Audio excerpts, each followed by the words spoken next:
In the rewrite tonight, another episode of The Devil is in the Details. Tonight's episode, of course, is Herman Cain's 999 tax plan. Let's listen to yet another confident explanation of 999 by Herman Cain yesterday in New Hampshire. On the first nine, relative to corporate profits, you are allowed to deduct, this was in the calculation, you are allowed to deduct purchases and capital investments. 100%, no depreciation schedules, capital expenses, and purchases. If those purchases were made here in the United States of America. So that's it.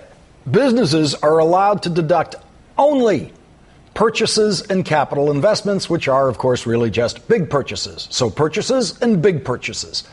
Now, that would bankrupt most American businesses because the 999 plan does not allow them to deduct what is the biggest expense for most businesses. Salaries. Can't deduct salaries. Nor does the 999 plan allow businesses to deduct rent or attorney's fees or accountant's fees or all sorts of regular costs of doing business. The 999 plan does not understand the difference between a company's revenue and that company's profit. It is impossible to calculate a company's profit without accounting for, that is to say, deducting all of its real, legitimate expenses. Under the 999 plan, companies that lose money, they make no profit at all, would still have to pay taxes on their non-existent profit.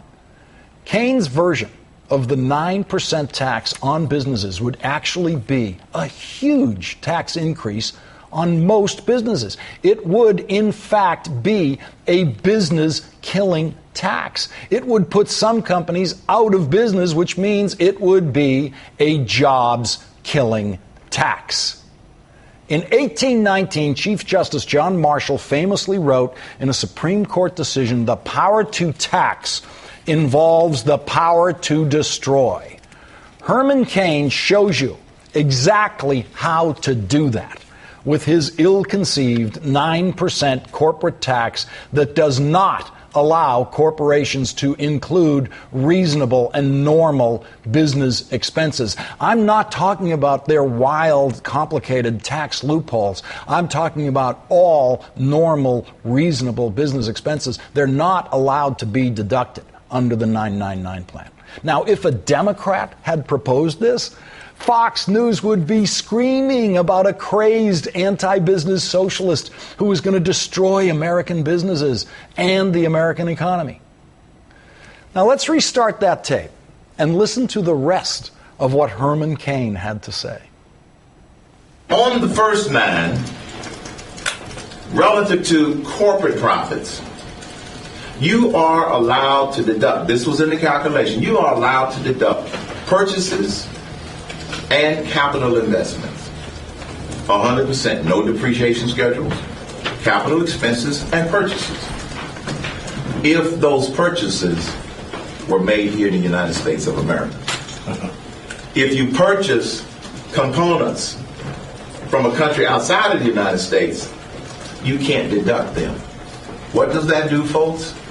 It makes U.S. goods more competitive with the rest of the world. It levels the playing field. This is how we deal with China. Oh, okay.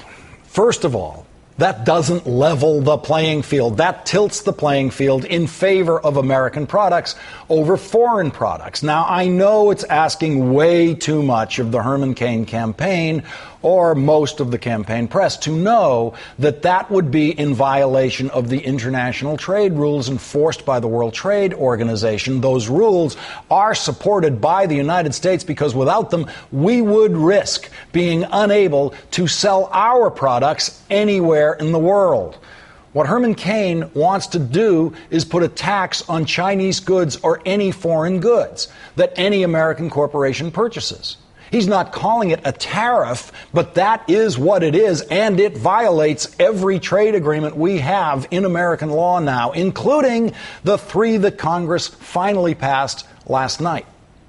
And If the United States was ever crazy enough to do something like this, other countries would retaliate immediately, creating a virtual shutdown of American exports around the world. Boeing would be stuck trying to sell new aircraft exclusively inside the 50 United States, while Airbus would be selling its aircraft everywhere else in the world. But Boeing wouldn't actually be selling any new aircraft because new aircraft in America would have Kane's new 9% tax on it, and used aircraft wouldn't. See, this simplifying the tax code thing gets wicked complicated wicked fast. Yesterday in New Hampshire, it got too complicated for Herman Cain on the very first question he was asked when he finished describing his 999 plan. It was the single best question anyone has asked Herman Cain so far, including every question that I asked him last week. So, sir, if you bought under 999 an Apple computer designed in the United States with components made in Malaysia and assembled in China, do you get to deduct it? I have no idea.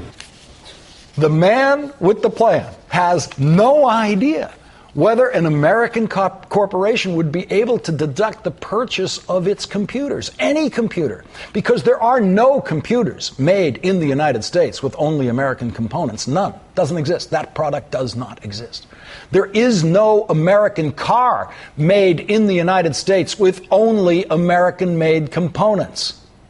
Is a BMW made in South Carolina an American car? I have no idea. Is a Toyota Camry made in Kentucky an American car? I have no idea. Oh, and because according to a Department of Energy report, it is usually impossible to tell whether the petroleum products you use came from domestic or imported sources of oil once they are refined, would airlines in America and other businesses be able to deduct their fuel expenses? I have no idea. I have no idea. I have no idea.